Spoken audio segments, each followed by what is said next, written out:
Bonjour à tous. Sur le podium des unes de journaux les plus traités en ce 4 juin, c'est La Famille qui décroche haut la main la première place avec 6 couvertures de quotidiens consacrées à la nouvelle politique familiale d'un gouvernement qui a fait, selon La Croix, le choix de l'impôt en optant pour la baisse du quotient familial.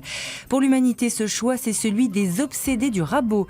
Pour le quotidien, il installe l'idée que c'est au fond aux familles de supporter l'effort. Rabotage, c'est aussi le mot qui revient dans l'article de Libération. Cette mesure va augmenter l'imposition de plus de 10% des Français de près de 700 € par an. Une hausse en contradiction totale avec l'engagement de François Hollande, rappelle le quotidien qui regrette le manque de courage du gouvernement pour réformer au risque de briser quelques tabous nationaux. Même son de cloche au Figaro, Hollande trahit sa promesse et opte pour une mesure d'apparence indolore qui se noie dans le calcul de l'impôt et ne sera pas perceptible avant 2014 pour les familles, soit après les élections municipales. Pour les Échos, enfin, Hollande relève à nouveau les impôts, taxer au lieu de réformer, prélever au lieu d'économiser. Pour Jean-Louis Pécresse, le chef de l'État a donné hier une nouvelle illustration de l'obsession fiscale qui lui tient lieu de ligne économique. En matière d'économie et d'enfants, aujourd'hui en France, le Parisien fait sa une sur le redoublement. Un mal typiquement français, écrit le journal, et qui coûte 2 milliards par an au pays.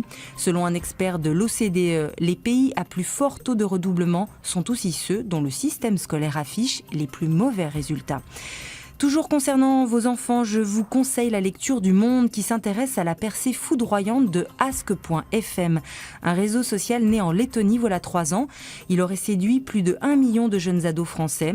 Son principe est simple, les personnes communiquent entre elles en posant et en répondant à des questions. Mais pour se faire remarquer et générer des réponses, il faut faire du trash. Le réseau est donc devenu une sorte de défouloir. Insultes, menaces et cas de harcèlement, les plaintes se multiplient. À lire aussi dans Libération, pour sortir de l'actualité pure, ce coup de projecteur sur le travail de 2 géographes. Elles ont cartographié les mœurs et les pratiques sexuelles à travers le monde, une mine d'informations qui montre que la sexualité est le comportement individuel qui est le plus légiféré. On ne pouvait pas se quitter sans parler du match qui attend Jo-Wilfried Tsonga aujourd'hui à Roland-Garros face à Roger Federer. Interviewé par l'équipe, le tennisman français semble déterminé à gagner. « Je veux jouer ce match pour moi, pas pour les autres ou pour le pays ».